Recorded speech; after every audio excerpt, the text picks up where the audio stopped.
ಗುರುರ್ಬ್ರಹ್ಮ ಗುರುರ್ವಿಷ್ಣು ಗುರುರ್ದೇವೋ ಮಹೇಶ್ವರ ಗುರು ಸಾಕ್ಷಾತ್ ಪರಂ ಬ್ರಹ್ಮ ತಸ್ಮೈ ಶ್ರೀ ಗುರವೇ ನಮಃ. ಓಂ ಓಂ ಓಂ.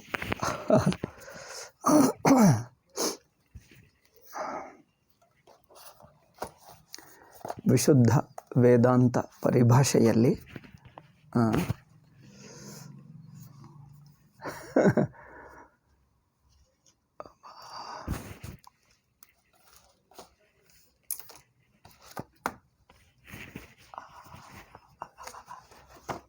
anytime people come and disturb, anytime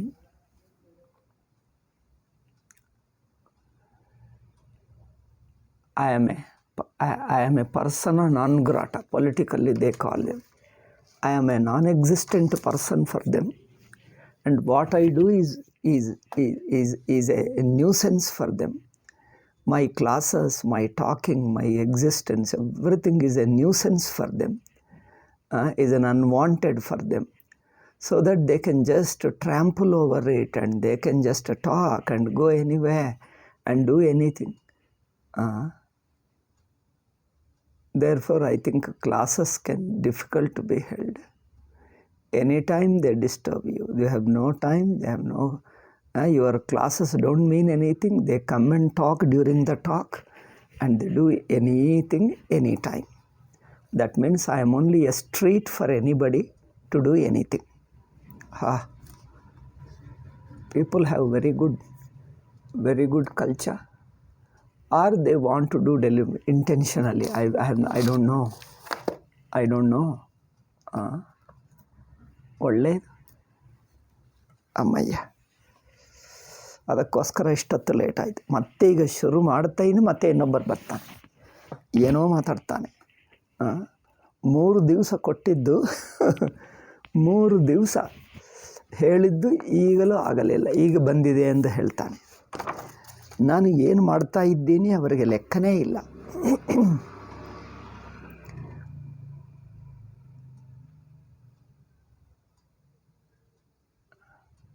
People are animals, not human beings here. They are just animals. Or probably they are acting animals to me. Anyway, this is how they are. Okay. ನಾವು ಸ್ವಲ್ಪ ವಿಶುದ್ಧ ವೇದಾಂತ ಪರಿಭಾಷೆಯಲ್ಲಿ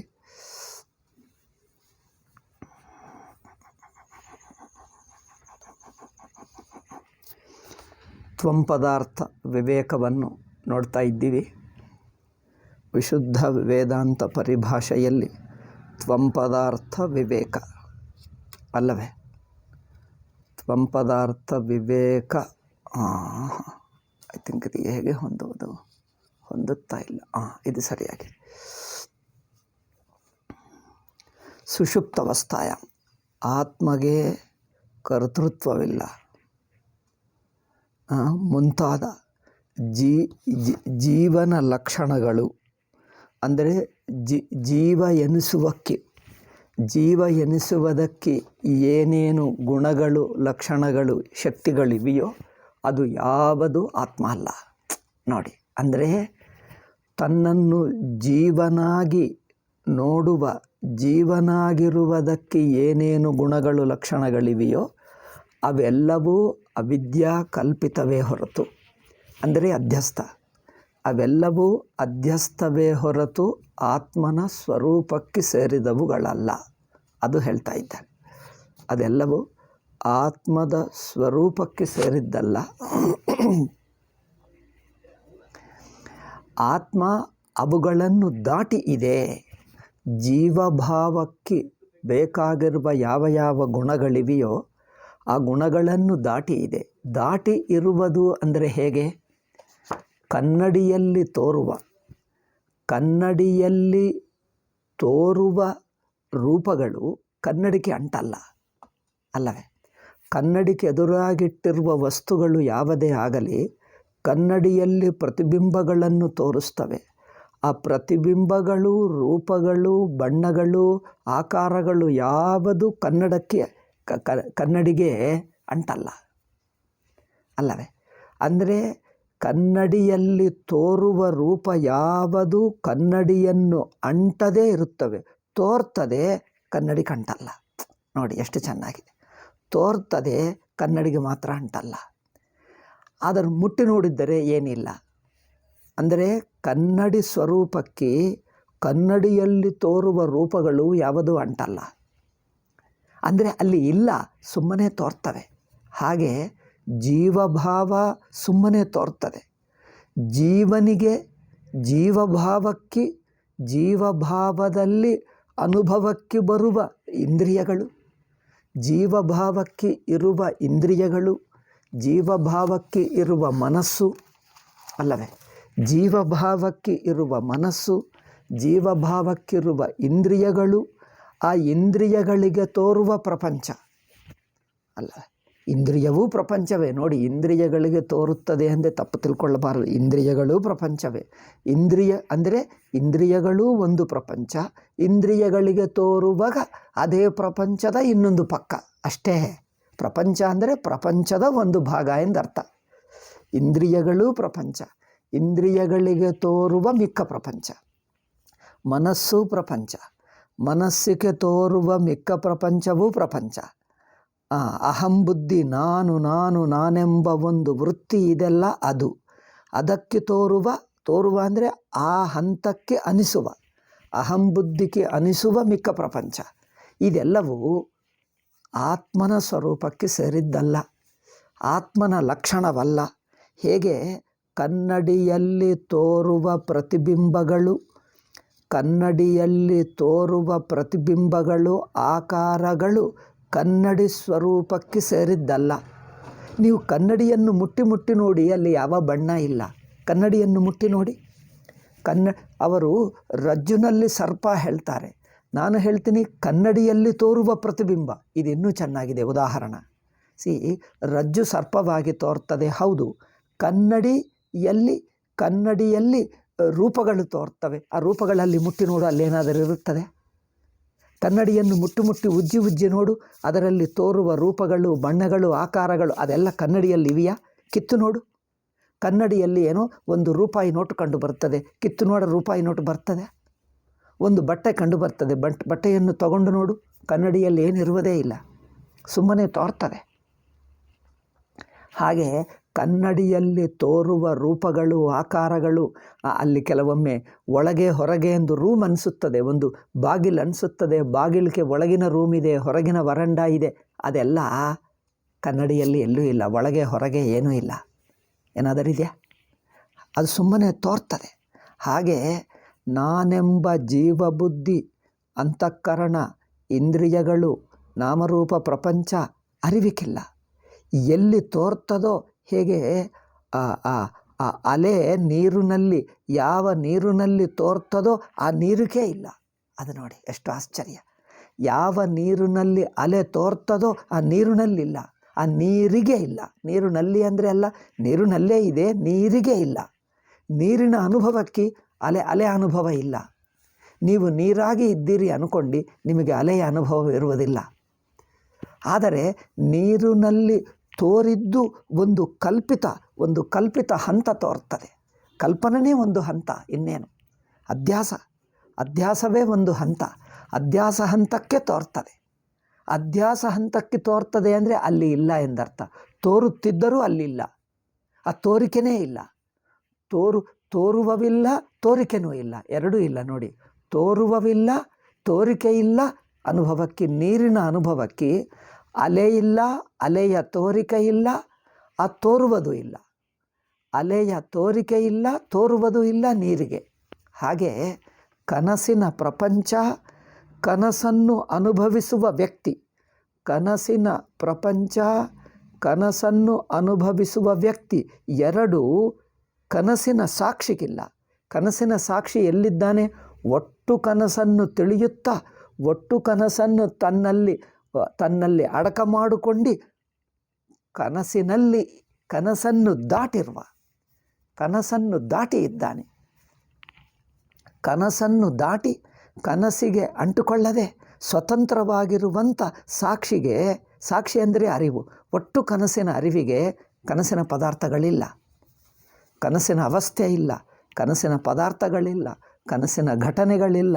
ಕನಸಿನ ಘಟನೆಗಳು ಪದಾರ್ಥಗಳೆಲ್ಲ ಕನಸನ್ನು ಯಾವ ಅರಿವಿಗೂ ಗೊತ್ತಾಗ್ತಾ ಇದೆಯೋ ಇಡೀ ಕನಸು, ಒಟ್ಟು ಕನಸು.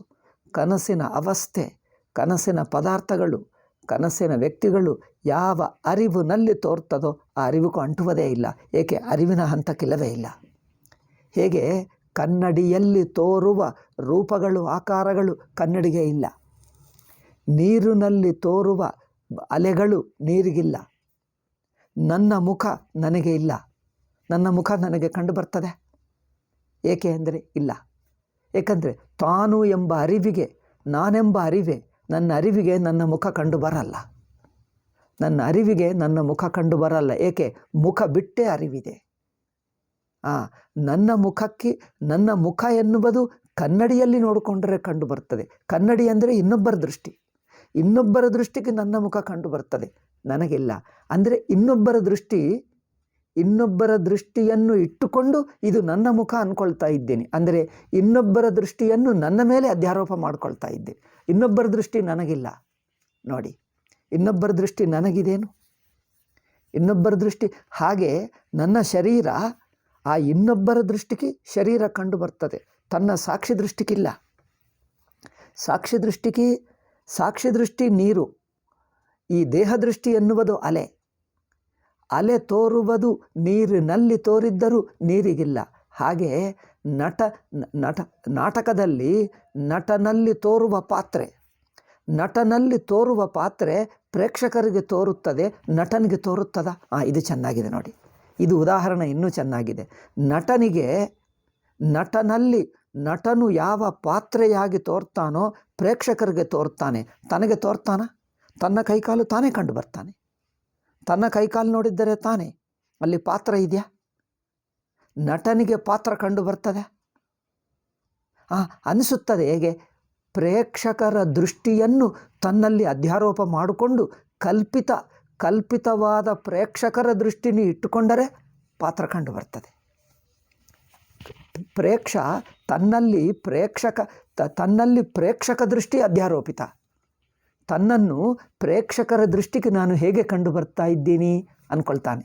ಪ್ರೇಕ್ಷಕರಿಗೆ, ನಾಟಕವನ್ನು ನೋಡಲಿಕ್ಕೆ ಬಂದಿರುವ ಆಡಿಯನ್ಸ್ಗೆ ನಾನು ಹೇಗೆ ಕಂಡು ಬರ್ತೀನಿ? ಆಡಿಯನ್ಸ್ ದೃಷ್ಟಿಗೆ ಹೀಗೆ ಕಂಡು ಬರುತ್ತಿರಬಹುದು ಎಂದು ಊಹಿಸಿಕೊಂಡು ಆ ಊಹಿಸಿರುವ ದೃಷ್ಟಿಗೆ ನನ್ನ ಪಾತ್ರ ಹೀಗಿದ್ದೇನೆ ಎಂದು ಅನಿಸುತ್ತದೆ. ಯಾವುದು? ಪ್ರೇಕ್ಷಕರ ದೃಷ್ಟಿಯನ್ನು ಊಹಿಸ್ಕೊಳ್ತಾನೆ. ಆ ಊಹನೆ ಅಧ್ಯಾರೋಪ. ಪ್ರೇಕ್ಷಕರ ದೃಷ್ಟಿಯನ್ನು ಅಧ್ಯಾರೋಪಿಸಿಕೊಂಡು ನಾನು ಹಾಗೆ ಕಂಡು ಬರ್ತಾ ಇದ್ದೀನಿ, ಹೀಗೆ ಕಂಡು ಬರ್ತಾ ಇದ್ದೀನಿ, ನನ್ನ ನಾಟಕ ಚೆನ್ನಾಗಿತ್ತು, ನನ್ನ ಪಾತ್ರ ಚೆನ್ನಾಗಿತ್ತು. ಪಾತ್ರ ನಟನಿಗಿಲ್ಲ, ಪಾತ್ರ ನಟನಿಗಿದೆ. ಸಾಕ್ಷಿಗೆ ಜಾಗೃತ ಅವಸ್ಥಾ ಇಲ್ಲ, ಜಾಗೃತ ವ್ಯಕ್ತಿತ್ವ ಇಲ್ಲ. ಜಾಗೃತ ವ್ಯಕ್ತಿತ್ವ, ಜಾಗೃತ ಅವಸ್ಥಾ, ಜಾಗೃತ ಪ್ರಪಂಚ ಮೂರೂ ಇಲ್ಲ. ಜಾಗೃತ ಪ್ರಪಂಚ, ಜಾಗೃತ ವ್ಯಕ್ತಿತ್ವ ಅಥವಾ ಈ ಎರಡು ಸೇರಿಸಿದ್ದರೆ ಜಾಗೃತ ಅವಸ್ಥೆ.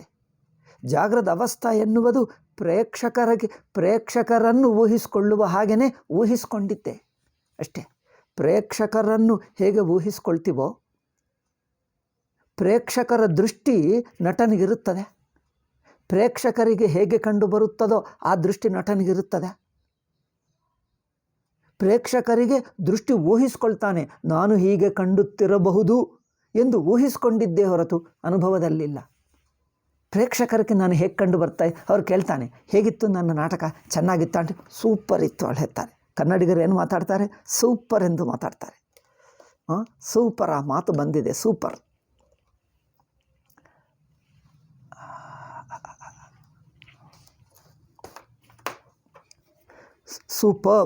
ಸೂಪರ್ ಅಂದರೆ ಸುಂದರವಾಗಿದೆ, ಎಕ್ಸಲೆಂಟ್ ಆಗಿದೆ.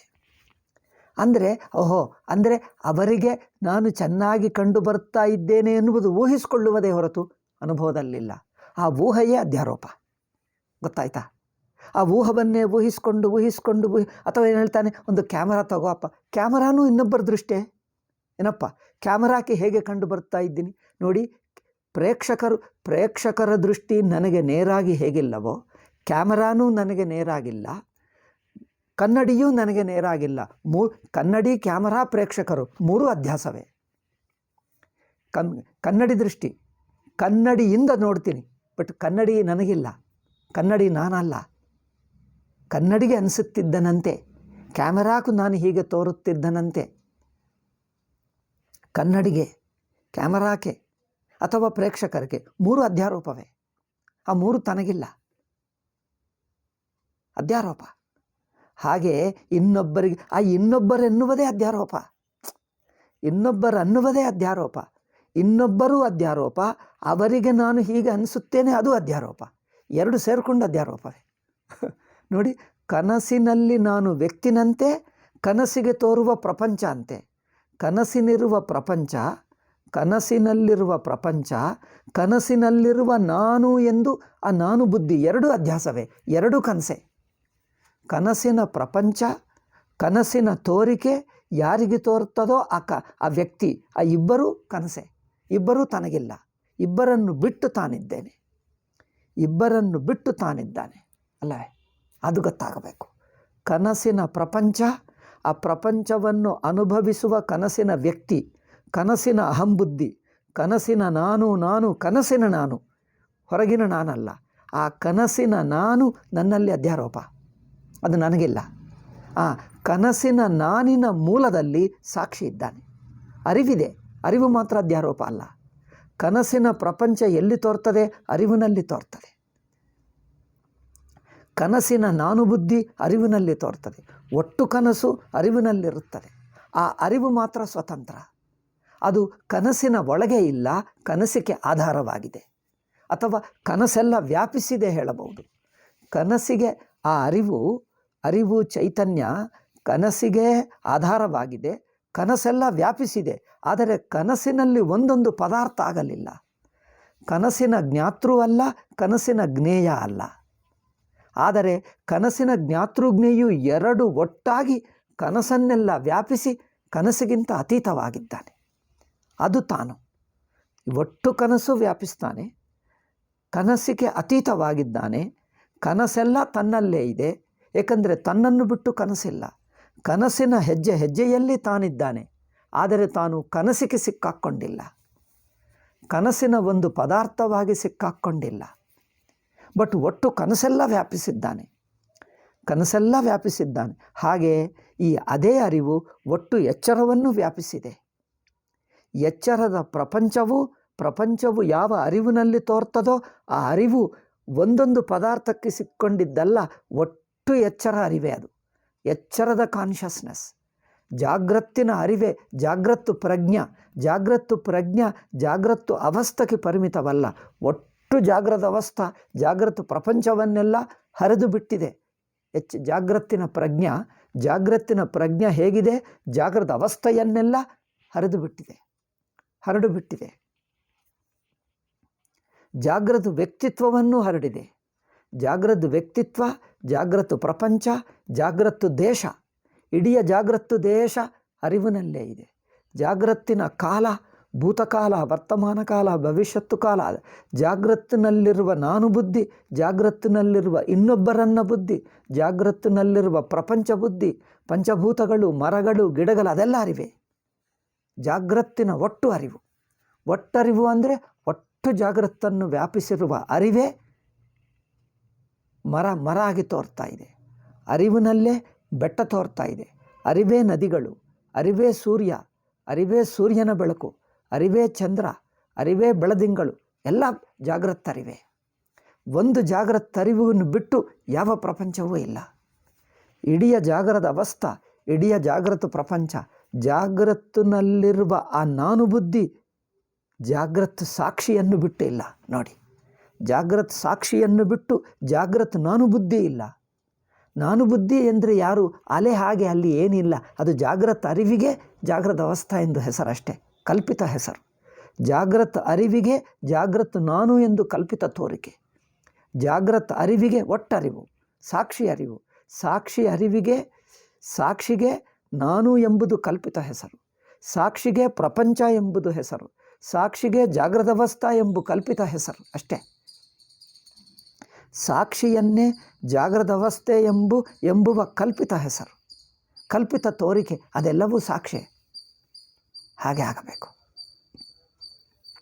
ಆ ಸಾಕ್ಷಿಗಿಂತ ಬಿಡಿಯಾಗಿ ಯಾವ ಪ್ರಪಂಚ ಇಲ್ಲ. ಆ ಪ್ರಪಂಚ ಎಂಬುದು ಸುಮ್ಮನೆ ಹೆಸರಲ್ಲಿ ಏನಿಲ್ಲ, ಅದು ಮುಟ್ಟಿ ನೋಡಿದರೆ ಸಾಕ್ಷಿ. ಸಾಕ್ಷಿಗೆ ಬಿಟ್ಟು ಯಾವುದೂ ಇಲ್ಲ. ಹಾಗೆ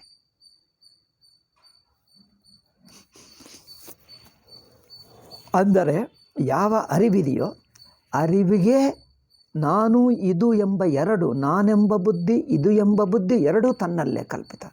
ನಟ ಹೇಗೆ ಪ್ರೇಕ್ಷಕರಿದ್ದಾರೆ, ಪ್ರೇಕ್ಷಕರ ದೃಷ್ಟಿಯನ್ನು ಊಹಿಸ್ಕೊಳ್ತಾನೆ, ಅದು ಅಧ್ಯಾರೋಪ. ಅದು ತನಗಿಲ್ಲ. ಪ್ರೇಕ್ಷಕರ ದೃಷ್ಟಿ ಅಹಂಬುದ್ಧಿ.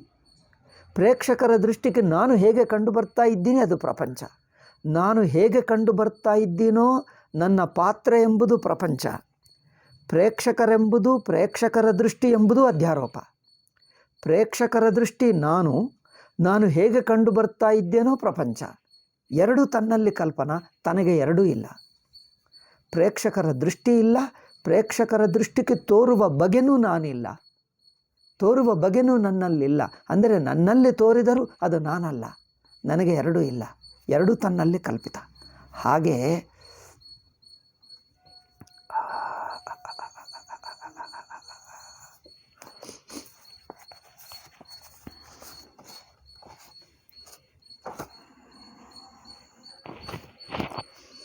ಒಂದು ನಿಮಿಷ.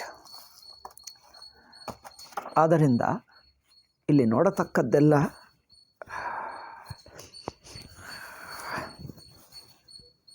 ಈ ಅಹಂಬುದ್ಧಿ, ನಾನೆಂಬ ಬುದ್ಧಿ ಅರಿವಿನಲ್ಲಿ ತೋರ್ತಾ ಇದೆ, ಅರಿವಿನಲ್ಲೇ ಬಿಟ್ಟು ಹೋಗ್ತಾ ಇದೆ. ಅಂದರೆ ಏನು? ಅರಿವಿರುವಾಗಲೇ ಮುಳುಗಿ ಹೋಗ್ತಾ ಇದೆ. ಅರಿವಿನಲ್ಲಿ ಮುಳುಗಿ ಹೋಗ್ತಾ ಇದೆ ಅಂದರೆ ಅರ್ಥವೇನು? ಅರಿವು ಕಲ್ಕೊಳ್ಳದೆ ಅರಿವಿನಲ್ಲೇ ಮುಳುಗಿ ಹೋಗ್ತಾ ಇದೆ ಅಂತ ಅರ್ಥ. ಅಂದರೆ ಅರಿವೇ ಆಗ್ತಾ ಇದೆ, ಅರಿವಿಗಿಂತ ಸ್ವತಂತ್ರವಲ್ಲ, ಅರಿವು ಕಂಡುಕೊಳ್ಳಲ್ಲ.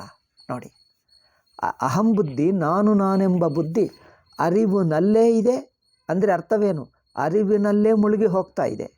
ಅರಿವಿನಲ್ಲಿದೆ ಅಂದರೆ ಏನು ತಿಳ್ಕೊಳ್ತಾರೆ? ಅರಿವು ಕಂಡುಕೊಳ್ತದೆ ಅಂದ್ಕೊಳ್ತಾರೆ.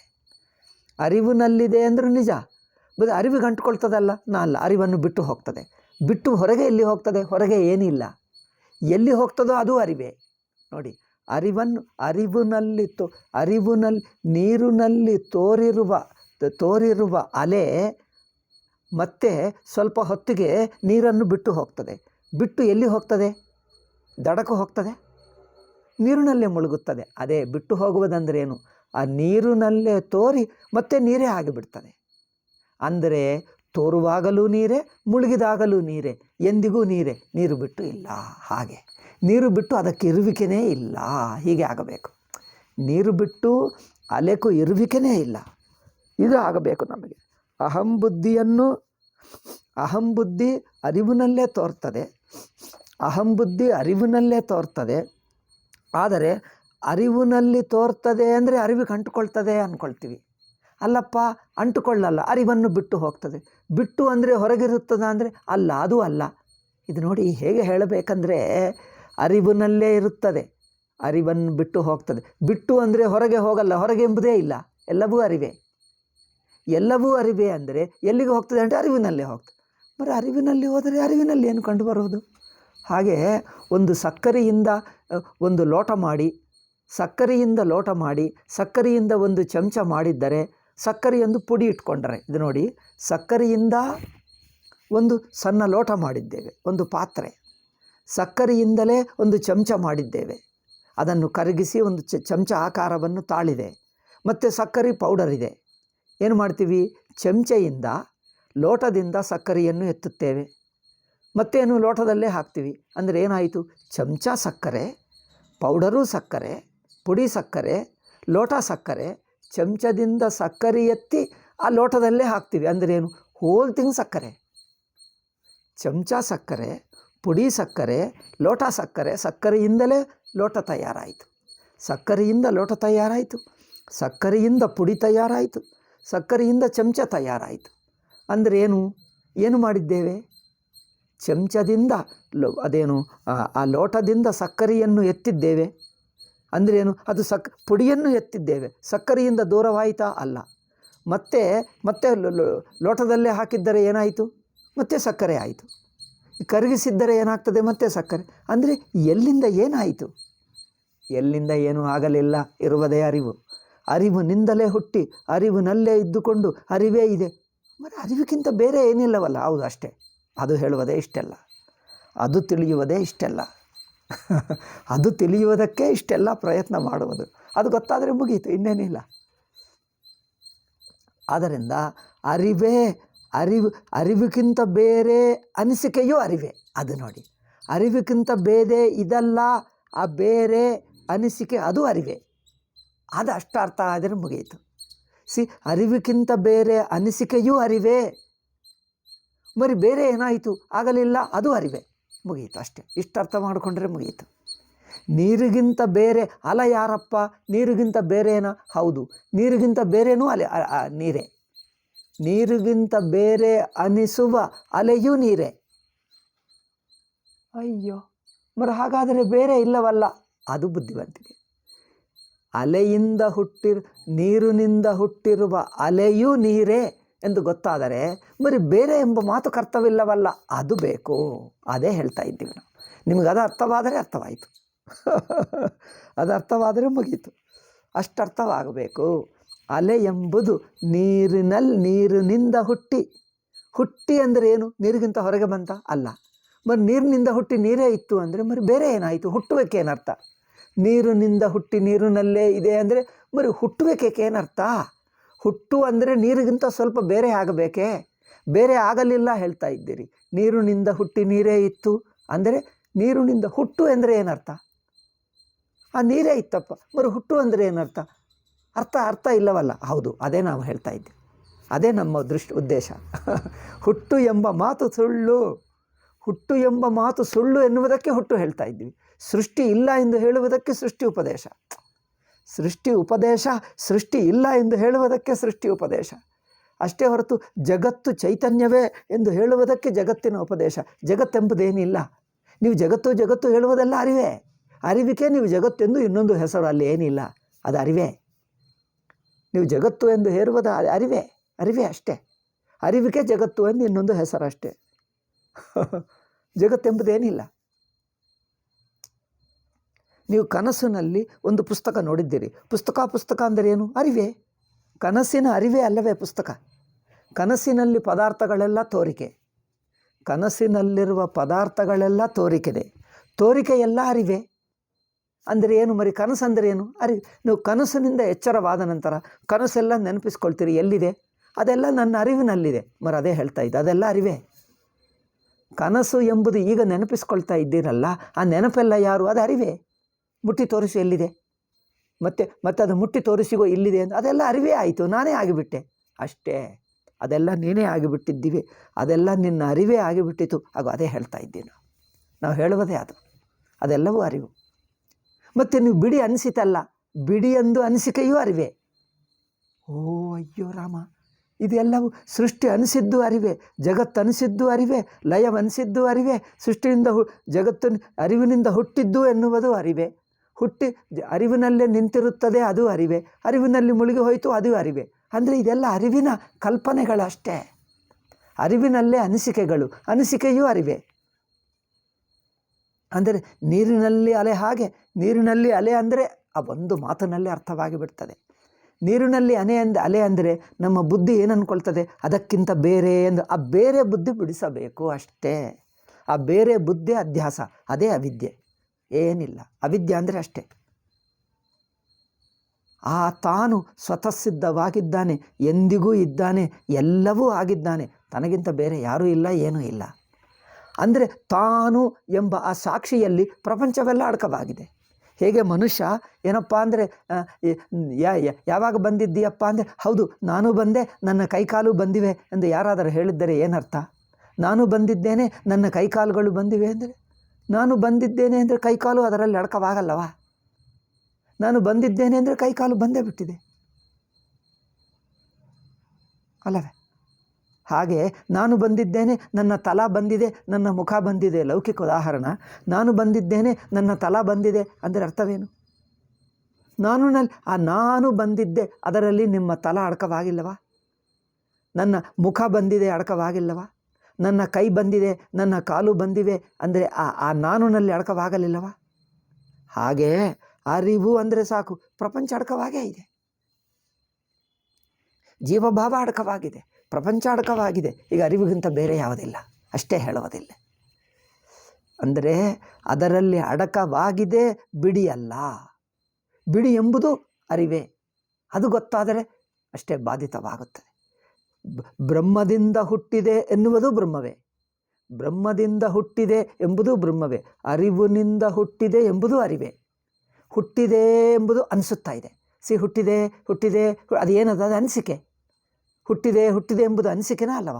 ಆ ಅನುಭವವಾಗ್ತಾ ಇದೆ ಜಗತ್ತು. ಜಗತ್ತು ಅನುಭವ ಅಂದರೆ ಏನು? ಅದೊಂದು ವೃತ್ತಿ. ವೃತ್ತಿ ಅಂದರೆ ಅರಿವೇ. ಜಗತ್ತಂದರೇನು? ಅದೊಂದು ಅನುಭವ.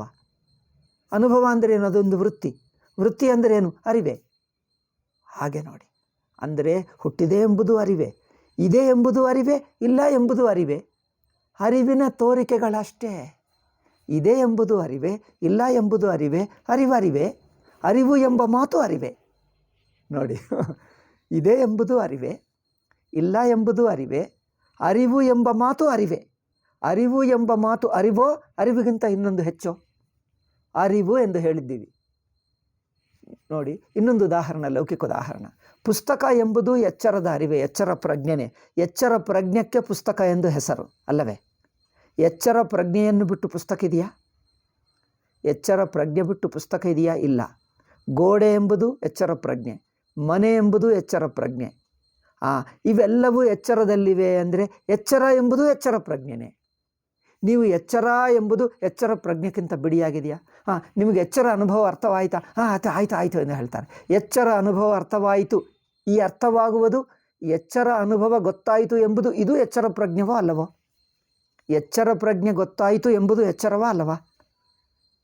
ಮರಿ ಎಚ್ಚರಕ್ಕಿಂತ ಎಚ್ಚರ ಗೊತ್ತಾಯಿತು ಎಂಬುದು ಎಲ್ಲಿದೆ? ಎಚ್ಚರ ಎಂಬ ಅನುಭವಕ್ಕಿಂತ ಎಚ್ಚರ ಎಂಬ ಪ್ರಜ್ಞೆಯನ್ನು ಬಿಟ್ಟು ಎಚ್ಚರ ಗೊತ್ತಾಯಿತು ಎಂಬ ವೃತ್ತಿ ಆ ಎಚ್ಚರ ಪ್ರಜ್ಞೆಗಿಂತ ಬಿಡಿಯಾಗಿದೆಯಾ?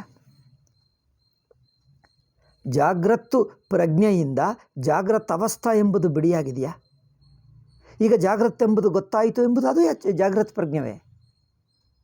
ಹಾಗೆ ಆ ಪ್ರಜ್ಞೆವನ್ನೇ ಅನೇಕ ಹೆಸರುಗಳು, ಕಲ್ಪನೆಗಳು, ನಾಮರೂಪಗಳು ಏನೇನೋ ಮಾಡ್ತಾ ಇದ್ದೀವಿ. ಅದೆಲ್ಲ ಅದೇ. ನೀವು ಏನೇ ಮಾಡು ಅದೇ. ನೋಡಿ, ಘಟಾಕಾಶ ಹುಟ್ಟಿತು. ಇನ್ನೊಂದು ಉದಾಹರಣೆ ಹೇಳ್ತೀನಿ. ಘಟಾಕಾಶ ಹುಟ್ಟಿತು ಎಲ್ಲಿಂದ? ಮಹಾಕಾಶದಿಂದ. ಮಹಾಕಾಶದಿಂದ ಇಷ್ಟು ಆಕಾಶ ಹುಟ್ಟಿತು. ಹುಟ್ಟಿತಂದ್ರೇನು? ಅದರಿಂದ ಬಿಡಿ ಆಯಿತು. ಬಿಡಿ ಅಂದರೆ ಅರ್ಥವೇನು? ಇಷ್ಟು ಆಕಾಶ ಮಹಾಕಾಶದಿಂದ ಬಿಡಿ ಆಯಿತು. ಹುಟ್ಟಿತು ಅಂದರೆ ಬಿಡಿ ಆಯಿತು. ಬಿಡಿ ಅಂದ್ರೇನು? ಆಕಾಶವೇ. ಬಿಡಿ ಅಂದರೆ ಎಲ್ಲಿಗೆ ಹೋಗ್ತದೆ? ಆಕಾಶದಲ್ಲೇ ಇರ್ತದೆ. ಆಕಾಶದಲ್ಲೇ ಇದ್ದುಕೊಂಡು ಆಕಾಶಕ್ಕಿಂತ ಬಿಡಿ ಎನ್ನುವುದು ಮತ್ತೆ ಆಕಾಶದಲ್ಲೇ. ಅಂದರೆ ಇದೆಲ್ಲ ಕಲ್ಪನಾ, ಏನಿಲ್ಲ. ಸುಮ್ಮನೆ ಅನಿಸುವುದೇ ಹೊರತು ಅಲ್ಲಿ ಬಾಯಿ ನಡೆಸ್ತಾ ಇದೆ ಹೊರತು ಏನಿಲ್ಲ. ಒಬ್ಬನ ಹೇಳ್ತಾನೆ, ನಾನು ಆಯಿತು, ಇದ್ದೇನೆ ಆಯಿತು, ನಿಮ್ಮೆದುರಾಗಿ ಆಯಿತು, ಬಂದಿದ್ದೇನೆ ಏನಾಯಿತು? ನೀನು ಎಂದು ನೋಡಿದ ನಂತರ ನೋಡಿ, ಇನ್ನೊಂದು ಹೇಳ್ತೀನಿ. ಅವನು ಎದುರಾಗಿದ್ದಾನೆ, ಅವನನ್ನು ನೋಡಿದ್ದಾನೆ ಅಲ್ಲವೇ? ನಾನು ನಿಮಗೆ ಎದುರಾಗಿ ಕಂಡು ಬರ್ತಾ ಇದ್ದೇನೆ. ನಾನು ಅಂದರೆ ಗೊತ್ತಾಯ್ತಪ್ಪ, ಕಂಡು ಬರ್ತಾ ಇದೆ. ಇದ್ದೇನೆ ಕಂಡು ಬರ್ತಾ ಇದೆ. ಬಂದಿದ್ದೇನೆ ಕಂಡು ಬರ್ತಾ ಇದೆ.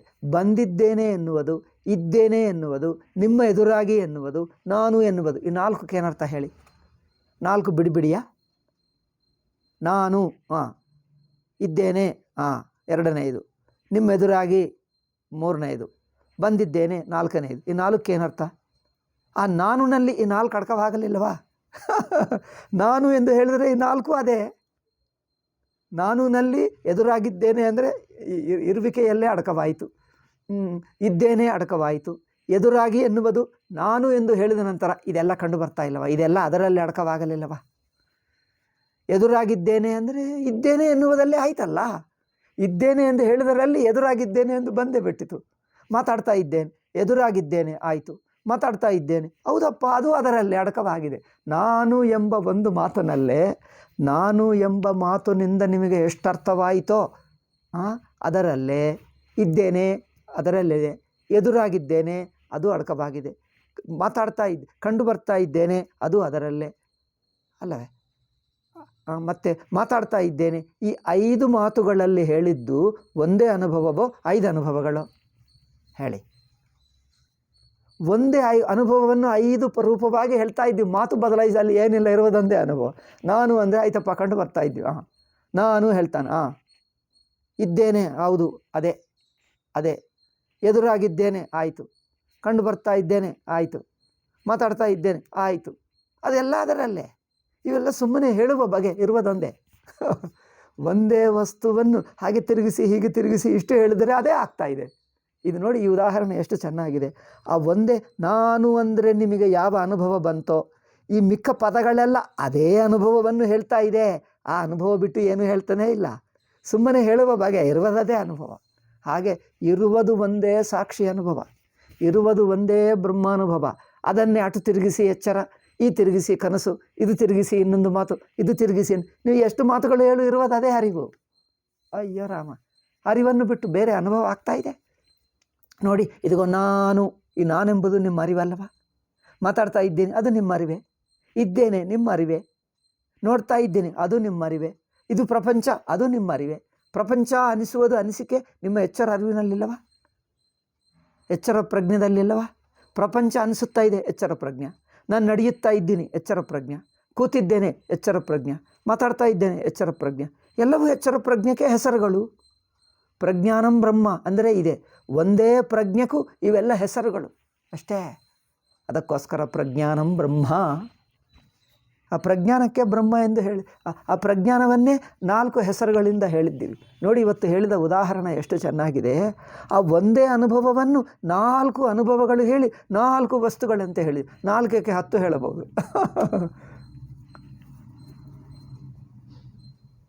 ಅಲ್ಲವೇ? ನಾನು ಇದ್ದೇನೆ, ನಾನು ಆಯಿತು. ಇದ್ದೇನೆ ಆಯಿತು. ಎದುರಾಗಿದ್ದೇನೆ, ಈ ಮಾತಿನಿಂದ ಏನು ಎಕ್ಸ್ಟ್ರಾ? ಅದೇ ಅನುಭವ. ಅದೇ ಅನುಭವವನ್ನು ಬಿಡಿಸಿ, ಅದೇ ಅನುಭವವನ್ನು ಇನ್ನೊಂದು ಅಂದಂತೆ ಹೇಳ್ತಾ ಇದ್ದೀವಿ, ಇನ್ನೊಂದು ಆಗಿದ್ದಂತೆ ಹೇಳ್ತಾ ಇದ್ದೀವಿ. ನೀವು ಎಷ್ಟು ಹೇಳಿದರೂ ಇರುವುದಂದೇ, ಅದೇ ಅನುಭವ. ಹಾಗೆ ಒಂದೇ ಚೈತನ್ಯವನ್ನು ಪ್ರಪಂಚ ಎಂದು ಹೆಸರು, ಅದಕ್ಕೆ ಎಚ್ಚರ ಎಂದು ಹೆಸರು, ಅದಕ್ಕೆ ಕನಸೆಂದು ಹೆಸರು, ಅದಕ್ಕೆ ನಾನೆಂದು ಹೆಸರು, ಅದಕ್ಕೆ ನೀನೆಂದು ಹೆಸರು, ಅದಕ್ಕೆ ಆ ಅರಿವಿಗೆ ನಾನು ಮಾತಾಡ್ತಾ ಇದ್ದೇನೆ ಎಂದು ಹೆಸರು, ಆ ಅರಿವಿಗೆ ನೀವಿದ್ದೀರಿ ಎಂದು ಹೆಸರು. ನೀವು ಕೇಳ್ತಾ ಇದ್ದೀರಿ ಎನ್ನುವುದು ಅದೇ ಅರಿವು. ನೀವು ಎಂಬುದು ಅದೇ ಅರಿವು, ಆ ಕೇಳ್ತಾ ಇದ್ದೀರಿ ಎಂದು ಅದೇ ಅರಿವು. ಅರಿವನ್ನು ಬಿಟ್ಟು ಯಾವುದೂ ಇಲ್ಲ. ಅದು ನೋಡಿ, ಹೀಗೆ ಅರಿವಿಕೆ ಇನ್ನೊಂದು ಎಷ್ಟು ಹೆಸರಿಟ್ಟರು ಅದೇ ಆಗ್ತಾ ಇದೆ, ಅದೇ ಆಗ್ತಾ ಇದೆ. ನೀರು ಹೇಳಿದ್ದೀವಿ, ಇನ್ನೂ ಸ್ವಲ್ಪ ನೀರು, ಇನ್ನೂ ಸ್ವಲ್ಪ ಹೆಚ್ಚಿನ ನೀರು ನೀರೇ, ಅದಕ್ಕಿಂತ ಇನ್ನೂ ಹೆಚ್ಚಿನ ನೀರು ನೀರೇ, ಹೆಚ್ಚಿನ ನೀರು ನೀರೇ, ಕಮ್ಮಿ ನೀರು ನೀರೇ, ಅಲೆ ನೀರೇ, ನೊರೆ ನೀರೇ. ನೀವು ಏನು ಹೇಳ್ತಾ ಇದ್ದೀಯಪ್ಪ? ನೀರು ಒಂದೇ ಹಿಡ್ಕೊಂಡು ಇಷ್ಟು ಸಲ ತಿರುಗಿಸಿ ಅದೇ ನೀರು ಹೇಳ್ತಾ ಇದ್ದು. ನೀವು ಇಷ್ಟು ಸಲ ಹೇಳಿದ್ರಿಂದ ಅರ್ಥವಾಗಿದ್ದು ಒಂದೇ ನೀರು, ಆಯ್ತಪ್ಪ. ಆ ಒಂದು ಅನುಭವದಲ್ಲೇ ನೀವು ಹೇಳಿರುವ ಸಣ್ಣ ಪುಟ್ಟ ಅನುಭವಗಳೆಲ್ಲ ಒಂದು ವ್ಯಾಪಕ ಅನುಭವದಲ್ಲಿ ಅಡಕವಾಗಿವೆ. ಎಚ್ಚರ, ನಾನು ಎಚ್ಚರ ಪ್ರಜ್ಞೆ ಎಂಬುದು ಒಂದು ಮಾತು, ಒಂದು ಅನುಭವ. ಎಚ್ಚರ ಪ್ರಜ್ಞೆ ಎಂಬ ಒಂದು ಅನುಭವಕ್ಕೆ ನಾನು ಕುಳಿತಿದ್ದೇನೆ, ಅದು ಎಚ್ಚರ ಪ್ರಜ್ಞೆಯಲ್ಲಿ ಅಡಕವಾಗಿದೆ. ನಾನು ನಿಂತಿದ್ದೇನೆ, ಎಚ್ಚರ ಪ್ರಜ್ಞೆಯಲ್ಲಿ ಅಡಕವಾಗಿದೆ. ಮಾತಾಡ್ತಾ ಇದ್ದೇನೆ, ಎಚ್ಚರ ಪ್ರಜ್ಞೆಯಲ್ಲಿ ನಿಮ್ಮ ಈ ಸಣ್ಣ ಪುಟ್ಟ ಅನುಭವಗಳೆಲ್ಲ ಎಚ್ಚರ ಪ್ರಜ್ಞೆ ಎಂಬ ಅನುಭವದಲ್ಲಿ ಅಡಕವಾಗಿಲ್ಲವೋ? ಬಿಡಿಯಾಗಿವೆಯಾ? ಎಚ್ಚರ ಪ್ರಜ್ಞಕ್ಕೆ ಹೊರಗೆ ಅದು ಎಚ್ಚರ ಪ್ರಜ್ಞೆನೇ. ಎಚ್ಚರ ಪ್ರಜ್ಞಕ್ಕೆ ಹೊರಗೆ ಇದೆ ಎಂದು ಅನಿಸಿಕೆಯೂ ಎಚ್ಚರ ಪ್ರಜ್ಞೆನೇ. ಈಗ ಹೇಳಿ, ಏನಿದೆ ಎಚ್ಚರ ಪ್ರಜ್ಞೆ ದಾಟಿ ಏನಿದೆ ಹೇಳು? ಎಚ್ಚರ ಪ್ರಜ್ಞೆ ದಾಟಿ, ಎಚ್ಚರ ಪ್ರಜ್ಞೆ ಎಂಬ ಮಾತು ಎಚ್ಚರ ಪ್ರಜ್ಞೆದಲ್ಲಿದೆ, ದಾಟಿ ಎನ್ನುವುದು ಎಚ್ಚರ ಪ್ರಜ್ಞೆದಲ್ಲೇ ಇದೆ. ಎಚ್ಚರ ಪ್ರಜ್ಞೆಕ್ಕಿಂತ ಬೇರೆ ಅನಿಸಿಕೆನೂ ಎಚ್ಚರ ಪ್ರಜ್ಞೆನೇ. ಅಯ್ಯೋ ರಾಮ, ನೀವು ಏನು ತಿರುಗಿಸಿದ್ದರೂ ಅಲ್ಲೇ ಇದೆ, ಅದೊಂದೇ ಬ್ರಹ್ಮ. ಅಷ್ಟೇ ಅಷ್ಟೇ. ಇದು ತಿಳಿಯಬೇಕು. ಇಷ್ಟು ತಿಳ್ಕೊಂಡರೆ ಎಲ್ಲ ವೇದಾಂತ ಮುಗಿಯಿತು. ಇನ್ನು ಏನು ಹೇಳೋದಪ್ಪ? ಏನು ಹೇಳಿದರೆ ಸುಮ್ಮನೆ ಮಕ್ಕಳ ಆಟ. ಅದೇ ಹೇಳಿದ್ದು ಹೇಳೋದು, ತಿರುಗಿಸುವುದು, ಏನು ವ್ಯತ್ಯಾಸವೇ ಇಲ್ಲ. ಆದ್ದರಿಂದ ಇಲ್ಲಿ ಹೇಳಿ ಸುಷುಪ್ತಿ ಹೇಳ್ತಾ ಇದ್ದಾರೆ. ಸುಷುಪ್ತಿ ಅಂದರೆ ಇನ್ನೊಂದು ಎಂದಲ್ಲ. ಸುಷುಪ್ತಿ ಅಂದರೆ ಎಚ್ಚರಕ್ಕಿಂತ ಬೇರೆ. ಎಚ್ಚರನೇ ಸುಷುಪ್ತಿಯ ಇನ್ನೊಂದು ರೂಪ ಅಷ್ಟೇ. ಒಬ್ಬ ನೋಡಿ, ನರ್ತಕಿ ಹೊಂದಿದ್ದಾಳೆ. ನರ್ತಕಿ ಕಂಡು ಬರ್ತಾ ಇದ್ದಾಳೆ. ಒಂದು ನೃತ್ಯ ಭಂಗಿಮ ಮಾಡಿದ್ದಾಳೆ. ಹೀಗೆ ಒಂದು ಹೀಗೆ ಹಿಡ್ಕೊಂಡರೆ ಒಂದು ರಾಮ ಎಂದು, ಏಕೆ ಧನುಸ್ ಹಿಡ್ಕೊಂಡರು. ಹೀಗೆ ಇಟ್ಕೊಂಡರೆ ಚಕ್ರ ಅಂದರೆ ಶ್ರೀಕೃಷ್ಣ ಆಯಿತು ಅಲ್ಲವೇ? ಎಂದು ಹೇಳಿಬಿಟ್ರೆ ನರಸಿಂಹ ಅವತಾರ. ನೀವು ನರಸಿಂಹ ನೋಡಿದ್ದು ನರ್ತಕಿಯಲ್ಲೇ. ಹೀಗೆ ಧನುಸ್ಸು ಹಿಡ್ಕೊಂಡರೆ ರಾಮ ಎಂದು ನೋಡಿದ್ದು ನರ್ತಕಿಯಲ್ಲೇ. ನರ್ತಕಿ ವಿವಿಧ ಭಂಗಿಗಳೆಲ್ಲ ನರ್ತಕೆ. ನೀವು ನರ್ತಕಿ ನೋಡಿದ ನಂತರ ಭಂಗಿಗಳೆಲ್ಲ ನರ್ತಕಿಯಲ್ಲಿ ಅಡಕವಾಗಿದ್ದಾರೋ, ನರ್ತಕಿ ಭಂಗಿಗಳೆಲ್ಲ ನರ್ತಕಿ ಶರೀರದಲ್ಲೇ ಅಡಕವಾಗಿದ್ದರೋ, ನರ್ತಕಿ ಶರೀರಕ್ಕಿಂತ ಹೊರಗೆ ಇದ್ದರೋ ಹೇಳಿ? ಎಲ್ಲ ಭಂಗಿಗಳು ನರಸಿಂಹ ಅವತಾರ. ಈಗ ಹೀಗೆ ಇಟ್ಕೊಂಡ್ರೆ ಕೃಷ್ಣ ಚಕ್ರ ಹಿಡ್ಕೊಳ್ತಾರಲ್ಲ, ಹೀಗೆ ಇಟ್ಕೊಂಡ್ರೆ ಚಕ್ರ ಅನಿಸುತ್ತದೆ. ಬಟ್ ಚಕ್ರ ಅಲ್ಲೇ ಇದೆ, ಎಲ್ಲಿದೆ ಹೊರಗೆ? ಅಂದರೆ ನರ್ತಕಿ ವಿವಿಧ ಭಂಗಿಗಳು ಎಲ್ಲ ನರ್ತಕಿಗಳೇ. ನರ್ತಕಿಗಿಂತ ಯಾವುದು ಬೇರೆ ಇಲ್ಲ. ಬೇರೆ ಎಂಬ ಅನಿಸಿಕೆಯೂ ನರ್ತಕೆ. ಹಾಗೆ ಸುಷುಪ್ತಿ ಅಂದರೆ ಸುಷುಪ್ತಿ ಒಂದು, ಎಚ್ಚರ ಒಂದು, ಎರಡು ನೋಡಬೇಡಿ. ಎಚ್ಚರವು ಸುಷುಪ್ತಿಯಲ್ಲೇ ಅಡಕವಾಗಿದೆ. ಹೇಗೆ ಘಟಾಕಾಶ ಅಂದರೆ ಎಲ್ಲಿದೆ? ಮಹಾಕಾಶದಲ್ಲಿ ಅಡಕವಾಗೇ ಇದೆ. ಯಾವ ಪದಾರ್ಥವಾದರೂ ಎಚ್ಚರ ಅರಿವಿನಲ್ಲಿ ಹೇಗಿದೆಯೋ, ಎಚ್ಚರ ಎಂಬುದು ಎಚ್ಚರ ಪ್ರಜ್ಞೆ ಇದೆ ನೋಡಿ. ಎಚ್ಚರ ಪ್ರಪಂಚ ಎಂಬುದು ಎಚ್ಚರ ಅವಸ್ಥಾ, ಪ್ರಜ್ಞೆ ಎಂಬುದು ಸುಷುಪ್ತಿ. ಈಗ ನೋಡಿ, ಗೊತ್ತಾಯ್ತಾ? ಒಟ್ಟು ಎಚ್ಚರ ಪ್ರಜ್ಞೆ ಲಿಮಿಟೆಡ್ ಅಲ್ಲ, ಅನಂತ ಅಖಂಡವಾದ ಎಚ್ಚರ ಪ್ರಜ್ಞೆ. ಅಂದರೆ ದೇಶಕಾಲಗಳನ್ನು ಸೇರಿಸಿರುವಂಥ ಇಲ್ಲಿ ನೋಡಿ, ಎಚ್ಚರ ಪ್ರಜ್ಞೆ ಒಳಗಿನ ಅನುಭವಗಳು ಎಚ್ಚರ ಅವಸ್ಥಾ. ಎಚ್ಚರ ಪ್ರಜ್ಞದಲ್ಲಿರುವ ಒಳಗಿನ ಅವಸ್ಥಾ, ಕೂತಿದ್ದೇನೆ, ನಿಂತಿದ್ದೇನೆ, ನೋಡ್ತಾ ಇದ್ದೇನೆ, ಮಾತಾಡ್ತಾ ಇದ್ದೇನೆ, ಅದು ಇದು ಅಲ್ಲಿ ಇಲ್ಲಿ ಈ ಡೀಟೇಲ್ ಅನುಭವಗಳಿವೆ ನೋಡಿ. ಈ ಡೀಟೇಲ್ ಅನುಭವಗಳೆಲ್ಲ ಎಚ್ಚರ ಅವಸ್ಥಾ. ಒಟ್ಟು ಎಚ್ಚರ ಪ್ರಜ್ಞೆ ಈ ಸುಷುಪ್ತಿ ಅಷ್ಟೇ. ಸುಷುಪ್ತಿಗೆ ಎಚ್ಚರಕ್ಕೆ ವ್ಯತ್ಯಾಸವೇನು ನೋಡಿದ್ದೀರಾ? ಸುಷುಪ್ತಿಗೆ ಎಚ್ಚರಕ್ಕೆ ಎಷ್ಟು ದೂರ ಇದೆ? ಒಟ್ಟು ಎಚ್ಚರ ಪ್ರಜ್ಞೆ ಸುಷುಪ್ತಿ, ಅದರಲ್ಲಿ ತೋರುವ ಬಗೆಗಳು ಎಚ್ಚರಾವಸ್ಥಾ. ಅಂದರೆ ಅಲೆಗಳೆಲ್ಲ ಎಚ್ಚರಾವಸ್ಥಾ, ನೀರೇನೋ ಸುಷುಪ್ತಿ ಅವಸ್ಥಾ. ಹೀಗೆ ನೋಡಿ, ನೀರು ಸುಷುಪ್ತಿ ಅವಸ್ಥಾ, ಅಲೆಗಳು ಎಚ್ಚರಾವಸ್ಥಾ. ಅಲೆಗಳು ನೂರಾರು ಸಮುದ್ರದಲ್ಲಿದ್ದರೆ ಅಲೆಗಳಿಲ್ಲದ ಒಂದು ಕ್ಷಣ ಇಲ್ಲ. ಅಂದರೆ ಸ್ವಲ್ಪ ಹೊತ್ತು ಗಾಳಿ ನಿಂತು ಹೋದಾಗ ಸಮುದ್ರವೆಲ್ಲ ನಿಶ್ಚಲವಾಗಿ, ಒಂದು ಅಲೆ ಇಲ್ಲದೆ, ಒಂದು ಚೂರು ಅಲಗಾಡದೆ ಸ್ಥಿರವಾದ ನೀರು ಅನಿಸುತ್ತದೆ ಅಲ್ಲವೇ?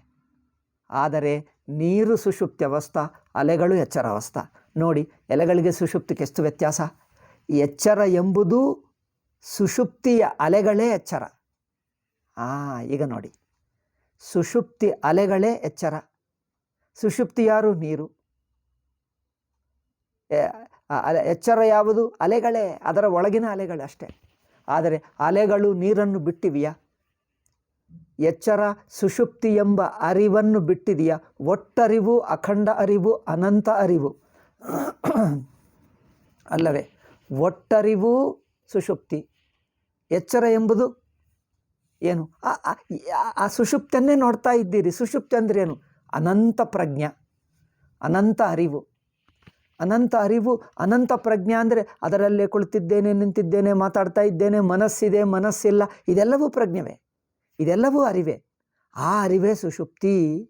ಸುಷುಪ್ತಿ ಅಂದರೆ ಬೇರೆ ಅಂತ ತಿಳ್ಕೊಳ್ಳಬೇಡಿ. ಬೇರೆ ಅಂದರೆ ಇನ್ನೊಂದು ಅಂದರೆ ಇನ್ನೊಂದು ಯೋಚನೆಯೂ ಮತ್ತೆ ಎಚ್ಚರಣೆ ನೋಡಿ. ಇದು ಎಂಬುದು ಎಚ್ಚರ, ಇನ್ನೊಂದು ಎಂಬುದು ಎಚ್ಚರ, ಬೇರೆ ಎಂಬುದು ಎಚ್ಚರ, ಆ ಬೇರೆ ಇನ್ನೊಂದು, ಇದೆಲ್ಲ ಪ್ರಜ್ಞೆದಲ್ಲೇ ಇದೆ. ಆ ಪ್ರಜ್ಞೆನೇ ಸುಷುಪ್ತಿ ನೋಡಿ. ಪ್ರಜ್ಞೆನೇ ಸುಷುಪ್ತಿ. ಆ ಪ್ರಜ್ಞೆ ಬಿಟ್ಟು ನಿಮಗೆ ಯಾವುದಾಗುತ್ತಾ ಇಲ್ಲ. ನಿಮಗೆ ನೋವಾದರೂ ಪ್ರಜ್ಞೆನೇ, ಸುಖವಾದರೂ ಪ್ರಜ್ಞೆನೇ, ಒಳ್ಳೆಯದೆನ್ನುವುದು ಪ್ರಜ್ಞೆನೇ, ಕೆಟ್ಟದೆಂಬುದು ಪ್ರಜ್ಞೆನೇ, ಇದ್ದೇನೆ ಎಂಬುದು ಪ್ರಜ್ಞೆ, ಅಲ್ಲಿ ಹೋದೆ ಎಂಬುದು ಪ್ರಜ್ಞೆ, ಮತ್ತೆ ವಾಪಸ್ ಬಂದೆ ಎಂದು ಪ್ರಜ್ಞೆ ಬಿಟ್ಟು ಯಾವುದು ನಿಮಗೆ ಅನಿಸುತ್ತಾ ಇಲ್ಲ. ನಿಮ್ಮ ಅನಿಸಿಕೆನೇ ಇಲ್ಲ, ಎಲ್ಲ ಅನಿಸಿಕೆಯೂ ಪ್ರಜ್ಞೆನೇ. ಹೀಗೆ ಅರಿವನ್ನು ಬಿಟ್ಟು ಯಾವುದಾಗ್ತಾ ಇಲ್ಲ, ಯಾವುದು ಬಿಡಿಯಾಗಿಲ್ಲ. ಇಲ್ಲ ಎಂಬುದು, ಬಿಡಿ ಎಂಬುದು ಪ್ರಜ್ಞೆವೇ, ಇಲ್ಲ ಎಂಬುದು ಪ್ರಜ್ಞೆವೇ, ಮತ್ತೆ ಬಂದಿದೆ ಎಂಬುದು ಪ್ರಜ್ಞೆವೇ. ಹೀಗೆ ಅಲೆಗಳೆಲ್ಲ ಎಚ್ಚರ, ನೀರೇನೋ ಸುಷುಪ್ತಿ. ಈಗ ಹೇಳಿ, ಸುಷುಪ್ತಿಯಲ್ಲಿ ಮುಳುಗಿ ಹೋಗ್ತದೆ ಅಂದರೆ ಮುಳುಗಿ ಹೋಗಬೇಕಾ? ಮೊದಲು ಅಂದರೆ ಮುಳುಗದೇ ಇರುವುದು ಯಾವಾಗ ಹೇಳಿ? ನೀರಾಗದೇ ಇರುವುದು ಯಾವಾಗ ಹೇಳಿ? ಅಲೆ ನೀರಾಗುತ್ತದೆ ಅಂದರೆ ನೀರಾಗದೇ ಇರುವುದು ಯಾವಾಗ? ಅಯ್ಯೋ, ಎಂದಿಗೂ ನೀರೇ, ಮರದೇ ಹೇಳ್ತೆ, ಎಂದಿಗೂ ಸುಷುಪ್ತೆ. ಎಚ್ಚರವು ಸುಷುಪ್ತಿ ಆಗದೆ ಯಾವಾಗ? ಸುಷುಪ್ತಿ ಅಂದರೆ ಏನು ಅಂದ್ಕೊಂಡಿದ್ದೀರಿ? ಖಳಿ ಅಂದ್ಕೊಂಡಿದ್ದೀರಾ? ಸುಷುಪ್ತಿ ಅಂದರೆ ಅರಿವು, ಶುದ್ಧ ಅರಿವು, ಅಖಂಡ ಅರಿವು, ಅನಂತ ಅರಿವು, ಎಲ್ಲ ಅರಿವು, ಅರಿವೇ ಅರಿವು. ಅರಿವಿನಲ್ಲಿ ಅದು ಇದು ಎಂಬ ಬಿಡಿ ಬಿಡಿ ಯೋಚನೆ ಇಲ್ಲದೆ ಅರಿವಿಗೆ ಸುಷುಪ್ತಿ ಹೇಳಿದ್ದೀವಿ. ಅರಿವಿನಲ್ಲಿ ಬಿಡಿ ಬಿಡಿ ಯೋಚನೆಗಳು ಎಚ್ಚರ, ಬಿಡಿ ಬಿಡಿ ಯೋಚನೆಗಳು ಜಾಗೃತ್ತು. ಆ ಬಿಡಿ ಬಿಡಿ ಯೋಚನೆಗಳಿಲ್ಲದೆ ಅರಿವು ಮಾತ್ರ ಇರುವುದು ಸುಷುಪ್ತಿ ಅಷ್ಟೇ. ಅಂದರೆ ಅಲೆಗಳೇನೋ ಎಚ್ಚರ, ನೀರೇನೋ, ನೀರು ಅಂದರೆ ನೀರಂದರೆ ಎಲ್ಲಿದೆ? ಅಲೆ ಹುಟ್ಟುವಕ್ಕಿಂತ ಮುಂಚೆ ಇರುವುದು ನೀರೋ, ಅಲೆ ಇರುವಾಗಲೂ ಇರುವುದು ನೀರೋ? ಮತ್ತೊಂದು ಸಲ ಹೇಳ್ತೀನಿ. ಅಲೆ ಹುಟ್ಟುವಕ್ಕೆ ಮುಂಚೆ ಇರುವುದೇ ನೀರೋ ಅಥವಾ ಅಲೆ ತೋರುವಾಗಲೂ ನೀರೋ? మరి ನೀರೆಲ್ಲಿದೆ ಹೇಳಿ? ನೀರು ಎಲ್ಲಿದೆ ಅದೇನು ಪ್ರಶ್ನೆ? ಅಲೆ ಎಲ್ಲಿದೆ ಕೇಳಬಹುದೇ ಹೊರತು ನೀರು ಎಲ್ಲಿದೆ? ಇರುವುದೆಲ್ಲ ನೀರೇ, ಇರುವುದೆಲ್ಲ ನೀರೇ, ನೀರಲ್ಲೇ ನೋಡ್ತಾ ಇದ್ದೀವಿ. ಆದ್ದರಿಂದ ಎಚ್ಚರ ಪ್ರಜ್ಞೆ ಎಲ್ಲಿದೆ ಎಂದು ಹುಡುಕಿದ ಹಾಗಿದೆ. ನೀವು ಎಚ್ಚರದಲ್ಲಿದ್ದೀರಾ ಇದ್ದೀರಿ. ನೀವು ಪುಸ್ತಕ ಗೊತ್ತಾ? ಈಗ ಇಲ್ಲಿ ಟೇಬಲ್ ಮೇಲೆ ಇದೆ. ಟೇಬಲ್ ಎಲ್ಲಿದೆ? ಇದಿಗೋ ಕೆಳಗೆ ಇದೆ. ಗೋಡ ಇಲ್ಲಿದೆ. ಈಗ ಪೆನ್ನು ಇಲ್ಲಿದೆ. ಈಗ ಸೆಲ್ ಫೋನ್ ಇದೆ. ಅದಗೋ ಗಡಿಯಾರ ಇದೆ. ಅದಗೋ ಕ್ಯಾಲೆಂಡರ್ ಇದೆ. ಎಚ್ಚರ ಪ್ರಜ್ಞೆ ಎಲ್ಲಿದೆ? ತೋರಿಸು. ಬೆರಳಿಟ್ಟು ಎತ್ತಿ ತೋರಿಸು. ಬೆರಳಿಟ್ಟು ತೋರಿಸು. ಎಚ್ಚರ ಪ್ರಜ್ಞೆ ಎಲ್ಲಿದೆ? ಎಚ್ಚರ ಪ್ರಜ್ಞೆಯನ್ನು ತೋರಿಸುವುದಕ್ಕೆ ಒಂದು ಜಾಗ ಬೇಕಾ? ಏನಪ್ಪ ಜಾಗ ಎಲ್ಲಿದೆ? ಎಚ್ಚರ ಪ್ರಜ್ಞೆದಲ್ಲಿದೆ. ಹೌದು, ಎಚ್ಚರ ಪ್ರಜ್ಞೆ ಎಲ್ಲಿದೆ? ಎಚ್ಚರ ಪ್ರಜ್ಞೆ ಎಲ್ಲಿದೆ? ಎಲ್ಲಿ ತೋರಿಸಿ, ನಿಮ್ಮ ನಿಜವಾಗಿ ಹೇಳಿ. ಎಚ್ಚರ ಪ್ರಜ್ಞೆ ಎಲ್ಲಿದೆ? ಬೆರಳಿಟ್ಟು ತೋರಿಸು. ಎಚ್ಚರ ಪ್ರಜ್ಞೆ ತೋರಿಸಬೇಕಾ? ಎಚ್ಚರ ಪ್ರಜ್ಞೆ ನೀವೇನು ತೋರಿಸಿದ್ದರೂ ಎಚ್ಚರ ಪ್ರಜ್ಞೆನೇ. ನೀವು ಬೆರಳಿಟ್ಟರೂ ಪ್ರಜ್ಞೆ, ಕೈ ಮುಚ್ಚಿದ್ದರೂ ಎಚ್ಚರ ಪ್ರಜ್ಞೆ, ಬೆರಳು ಎತ್ತಿದ್ದರೂ ಎಚ್ಚರ ಪ್ರಜ್ಞೆ, ತೋರಿಸಿದ್ದರೂ ಎಚ್ಚರ ಪ್ರಜ್ಞೆ. ಎಚ್ಚರ ಪ್ರಜ್ಞೆಯನ್ನು ಬಿಟ್ಟು ಯಾವತ್ತು ತೋರ್ತಾ ಇದ್ದೀರಿ? ಯಾವುದು ನೋಡ್ತಾ ಇದ್ದೀರಿ? ಎಚ್ಚರ ಪ್ರಜ್ಞೆ ಬಿಟ್ಟು ನಿಮಗೆ ಏನಾದರೂ ಅನುಭವ ಆಗ್ತಾ ಇದೆ ಹೇಳು? ಎಚ್ಚರದಲ್ಲಿರುವಾಗ ಎಚ್ಚರ ಪ್ರಜ್ಞೆ ಬಿಟ್ಟು ಏನಾದರೂ ಅನುಭವ ಆಗ್ತಾ ಇದೆ? ಆ ಅದರಿಂದ ನೀರಿನಿಂದ ಅಲೆ ಹುಟ್ಟಿತು ಅಂದರೆ ಏನರ್ಥ? ನೀರೇ ಅಲ್ಲವೇ? ಹುಟ್ಟುವುದಂದ್ರೆ ಅದು ನೀರೇ. ಅಯ್ಯೋ, ನೀರನ್ನು ಬಿಟ್ಟು ಅಲೆ ಎಂಬುದೇ ಇಲ್ಲ. ಅಲೆ ಎಂಬುದು ಸುಮ್ಮನೆ ಸುಳ್ಳು. ಅಲ್ಲಿ ಏನಿಲ್ಲ, ನೀರೇ ನೀರು. ಹಾಗೇ ಎಚ್ಚರ ಪ್ರಜ್ಞೆದಲ್ಲಿ ಇನ್ನೇನೋ ಎನ್ನುವುದು ಎಚ್ಚರ ಪ್ರಜ್ಞೆನೇ. ಅದರಿಂದ ಎಚ್ಚರ ಪ್ರಜ್ಞೆ ಅಂದರೆ ಎಲ್ಲಿದೆ? ತೋರಿಸು. ಎಲ್ಲಿದೆ? ತೋರಿಸು. ಅದೇನು ಮಾತಪ್ಪ? ಎಚ್ಚರ ಪ್ರಜ್ಞೆ ಇಲ್ಲದೆ ಯಾವುದಿದೆ ಹೇಳು ಮೊದಲು? ಎಚ್ಚರ ಪ್ರಜ್ಞೆ ಅಲ್ಲದೆ ಅನುಭವ ಯಾವುದಿದೆ?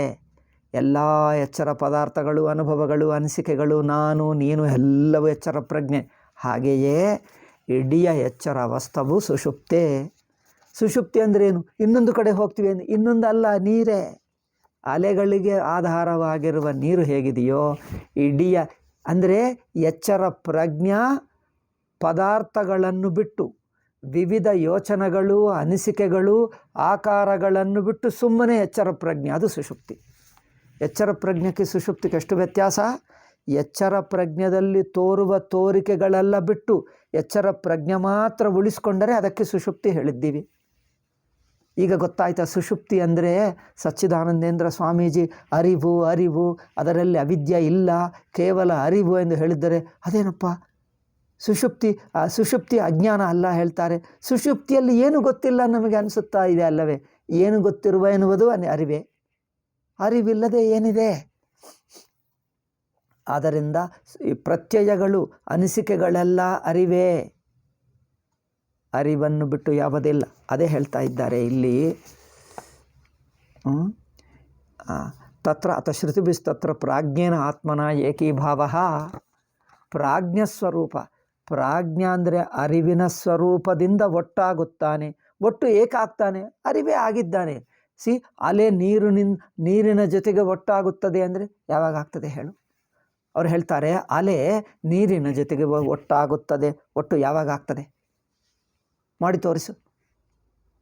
ನೀರು ಅಲೆ ಜೊತೆಗೆ ಒಟ್ಟಾಗಿತ್ತು, ಒಟ್ಟು ಮಾಡಿ ತೋರಿಸು. ಒಟ್ಟಾಗದೇ ಇರುವುದು ಯಾವಾಗ? ಮರಿ ತೋರಿಸುವೇನು? ತೋರಿಸುವ ಮಾತು ಕರ್ತವೇನು? ನೀವು ನೀರೇ ನೋಡ್ತಾ ಇದ್ದೀರಿ. ಅಲೆ ನೀರಿನ ಜೊತೆಗೆ ಒಟ್ಟಾಗುವುದನ್ನು, ಒಟ್ಟಾಗದೇ ಇರುವುದು ಯಾವಾಗ? ಎಂದಿಗೂ ನೀರೇ. ಹಾಗೆ ಪ್ರಜ್ಞೆ ಆಗದೆ, ಅರಿವಾಗದೇ ಇರುವುದು ಯಾವಾಗ? ಹಾಗೆ. ಆದ್ದರಿಂದ ಎಚ್ಚರವೆಲ್ಲವೂ ಸುಷುಪ್ತಿ. ಎಚ್ಚರ ಎಂಬುದೇ ಸುಮ್ಮನೆ ಹೆಸರೇ ಹೊರತು ಅಲ್ಲಿ ಏನಿಲ್ಲ, ಇರುವುದು ಒಂದೇ ಅರಿವು. ಅದು ಮಾತು. ಆದ್ದರಿಂದ ಏವಮೇತಾಸು ಶ್ರುತಿಷು ತ್ರೀಣ್ಯೇವ ಸುಷುಪ್ತಿ ಸ್ಥಾನಾನಿ ಸಂಕೀರ್ತಿತಾನಿ ನಾಡ್ಯಃ. ಉಪನಿಷತ್ತಿನಲ್ಲಿ ಒಂದು ಕಡೆ ಹೇಳುತ್ತದೆ, ಒಂದು ಬೃಹದಾರಣ್ಯಕೋಪನಿಷತ್ತಿನಲ್ಲಿ, ಛಾಂದೋಗ್ಯೋಪನಿಷತ್ತಿನಲ್ಲಿ ಹೇಳುವಾಗ ಸುಷುಪ್ತಿ ಅಂದರೆ ಏನು ಎಂದು ವಿಚಾರ ನಡೆಯುತ್ತದೆ. ಅಲ್ಲಿ ಸುಷುಪ್ತಿ ಅಂದರೆ ಏನು? ಒಬ್ಬನು ಹೇಳ್ತಾನೆ, ನಾಡಿ ಪುರೀತತು ಬ್ರಹ್ಮಚ. ನಾಡಿ ಅಂದರೆ ನಾಡಿಯಲ್ಲಿರುತ್ತಾನೆ, ಅಂದರೆ ನಾಡಿಯಲ್ಲಿ ಅಂದರೆ ನರ್ವ್ಸ್ನಲ್ಲಿ. ಪುರೀತತ್ ಅಂದ್ರೇನು? ಇನ್ನೂ ನಾಡಿಗಳ ಒಳಗೆ ಬ್ರೇನ್ ಎಂದು ಹೇಳ್ತಾರೆ. ನಾಡಿ ಅಂದರೆ ನರ್ವ್ಸ್, ನಾಡಿಗಳು. ಪುರೀತತ್ ಅಂದರೇನು? ಮೆದುಳು. ಇವುಗಳನ್ನು ದಾಟಿ ಅರಿವು ಅಷ್ಟೇ. ನೋಡಿ, ನೀವು ನರ್ವಸ್ ಅಂದರೇನು, ನರ್ವ್ಸ್ ಅಂದರೇನು ಎಲ್ಲ ಅರಿವೆ. ಇನ್ನೂ ಒಳಗೆ ಹೋದರೇನು? ಮೆದುಳು. ಮೆದುಳೆಂದರೇನು? ಅರಿವು.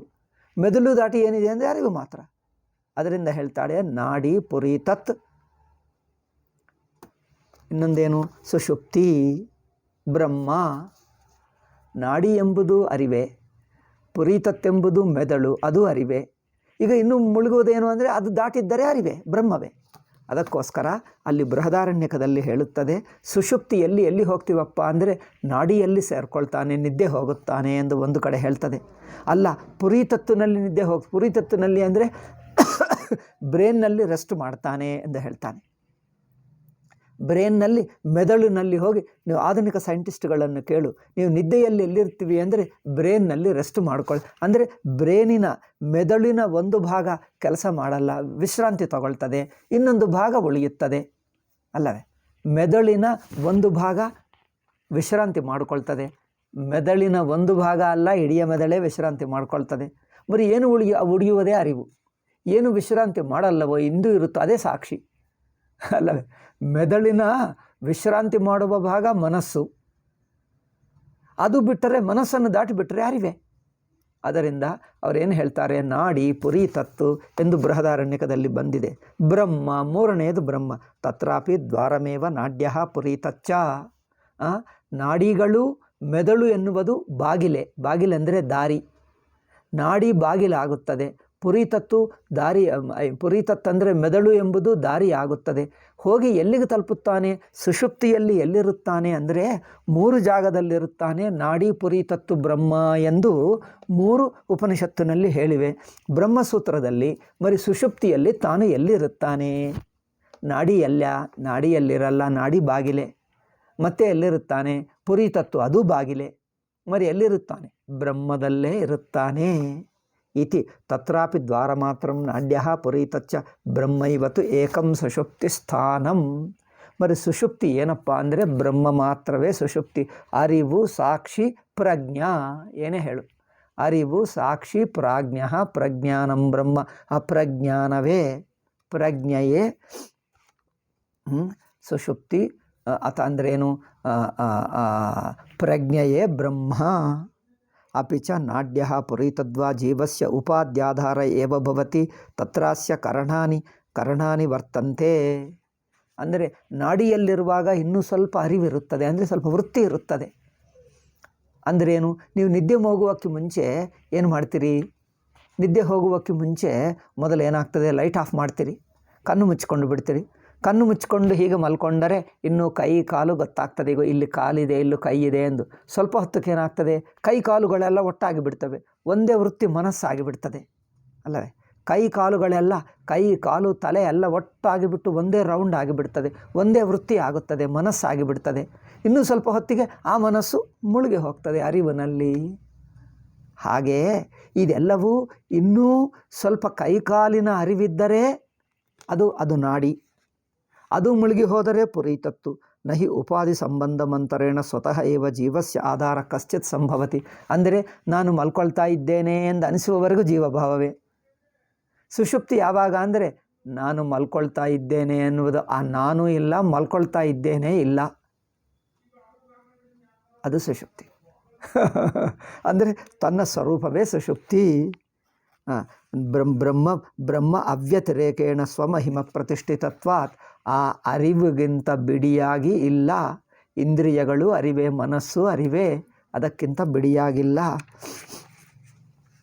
ಬ್ರಹ್ಮ ಆಧಾರತ್ವಮಪ್ಯಸ್ಯ ಸುಷುಪ್ತೆ ನೈವ. ಬ್ರಹ್ಮನೇ ಸುಷುಪ್ತಿಗೆ ಆಧಾರ. ಆಧಾರ ಅಂದ್ರೇನು ಇಲ್ಲಿ ಹೇಳ್ತಾರೆ ಶಂಕರಾಚಾರ್ಯರು. ಸುಷುಪ್ತಿಗೆ ಬ್ರಹ್ಮ ಆಧಾರ. ಬ್ರಹ್ಮ ಅಂದರೆ ಅರಿವು, ಸಾಕ್ಷಿ. ಆ ಅರಿವು ಅಥವಾ ಸಾಕ್ಷಿ ನಿಮ್ಮ ಸುಷುಪ್ತಿಗೆ ಆಧಾರ ಅಂದರೆ ಮತ್ತೆ ಅಲ್ಲಿ ಆಧಾರ ಆದೇಯ ಎರಡು ಇಲ್ಲಿ ಎಂದು ಹೇಳಬಾರ್ದು. ಸುಷುಪ್ತಿ ಒಂದು, ಆಧಾರ ಒಂದು, ಎರಡೆಂದು ಯೋಚನೆ ಮಾಡಬೇಡಿ. ಆ ಸುಷುಪ್ತಿಗೆ ಆಧಾರ ಸುಷುಪ್ತಿ ಎರಡೂ ಒಂದೇ. ಆ ಅರಿವೇ ಹೇಳಿದ್ದೇವೆ. ಸುಷುಪ್ತಿಯ ನೈವ ಆಧಾರ ಆಧೇಯ ಭೇದಾಭಿಪ್ರಾಯೇಣ ಉಚ್ಯತೆ ಕಥಂ ತರ್ಹಿ ತಾದಾತ್ಮ್ಯ ಅಭಿಪ್ರಾಯೇಣ ಎರಡೂ ಒಂದೇ. ತಾದಾತ್ಮ್ಯಂ ಅಂದರೆ ಎರಡೆಂಬ ಮಾತುಗೆ ಒಂದೇ ಅರ್ಥ. ಯತಃ ಆಹ ಸತಾ ಸೌಮ್ಯ ಸದಾ ಸಂಪನ್ನೋ ಭವತಿ ಸ್ವಂ ಅಪೀತೋ ಭವತಿ. ಆವಾಗ ಸತ್ತು ಇರುವು ಮಾತ್ರವಾಗಿರುತ್ತಾನೆ. ಛಾಂದೋಗ್ಯ ಹೇಳ್ತದೆ ಸುಷುಪ್ತಿಯಲ್ಲಿ ಏನಾಗ್ತಾನೆ? ಇರವು ಅಥವಾ ಅರಿವು, ಇರುವು ಮಾತ್ರ ಇರುತ್ತಾನೆ ಅಥವಾ ಅರಿವು ಮಾತ್ರ ಇರುತ್ತಾನೆ. ಇರವು ಅಥವಾ ಅರಿವು ಅದು ಮಾತ್ರ ಇರುತ್ತಾನೆ. ಇತಿ ಸ್ವಶಬ್ದೇನ ಆತ್ಮ ಅಭಿಲಪ್ಯತೆ ಸ್ವರೂಪಮಾಪನ್ನಃ ಸುಪ್ತೋ ಭವತಿ ಇತ್ಯರ್ಥಃ. ಸ್ವಂ ಹಿ ಅಪೀತೋ ಭವತಿ, ತನ್ನಲ್ಲೇ ಸೇರಿಕೊಳ್ತಾನೆ. ತನ್ನಂದ್ರೇನು? ತಾನು ಮಾತ್ರ ಅಂದರೆ ಅರಿವು ಮಾತ್ರ, ಸಾಕ್ಷಿ ಮಾತ್ರ, ಆತ್ಮ ಮಾತ್ರವೇ, ತನ್ನ ನಿಜಸ್ವರೂಪವೇ. ಅಂದರೆ ನಿಜಸ್ವರೂಪ ಅಂದ್ರೇನು? ತನ್ನ ಕಲ್ಪಿತವೂ ಈ ದೇಹ, ಇಂದ್ರಿಯಗಳೂ ಕಲ್ಪಿತ, ಮನಸ್ಸು ಕಲ್ಪಿತ, ನಾನೆಂಬ ಅನಿಸಿಕೆಯೂ ಕಲ್ಪಿತ. ಈ ಕಲ್ಪಿತವನ್ನೆಲ್ಲ ಬಿಟ್ಟು ನಿಜವಾದ ತನ್ನನ್ನು ತಲುಪುತ್ತಾನೆ ಅಂದರೆ ಇರುತ್ತಾನೆ. ನಿಜವಾದ ತಾನೇ ಎಂದಿಗೂ ಇದ್ದಾನೆ. ತನ್ನಲ್ಲೇ ಕಲ್ಪಿತವೂ ತಾನೇ. ಕಲ್ಪಿತ ಎಂಬುದು ತನ್ನನ್ನೇ ಕಲ್ಪಿಸಿದ್ದಾರಲ್ಲ, ಅದು ಬೇರೆ ಆಗ್ತದೆ ಏನು? ತನ್ನ ಪ್ರಜ್ಞೆಯಲ್ಲಿ ಊಹಿಸಿಕೊಂಡಿರುವ ಊಹೆಗಳು ಪ್ರಜ್ಞೆವೇ, ಊಹೆಗಳೆಲ್ಲ ಪ್ರಜ್ಞೆವೇ. ಹಾಗೆಯೇ ತನ್ನಲ್ಲಿ ಇದೆಲ್ಲವೂ ಬಿಟ್ಟು ತಾನು ಉಳಿಯುತ್ತಾನೆ ಎಂದು ಒಂದು ಕೊಟೇಶನ್. ಇನ್ನೊಂದಿದೆ, ಅಪಿಚ ನ ಕದಾಚಿತ್. ಈ ಪಾಯಿಂಟ್ ಟೈಮ್ ಆಯಿತು. ಇನ್ನು 2 ಭಾಷಾ ವಾಕ್ಯಗಳಿವೆ, ಅದು ಮತ್ತೆ ನಾಳೆ ಹೇಳೋಣ. ಓಂ ಶಾಂತಿ ಶಾಂತಿ ಶಾಂತಿ. ಹರಿ ಓಂ ಶ್ರೀ ಗುರುಭ್ಯೋ ನಮಃ. ಹರಿ ಓಂ ತತ್ಸತ್. ಓಹ್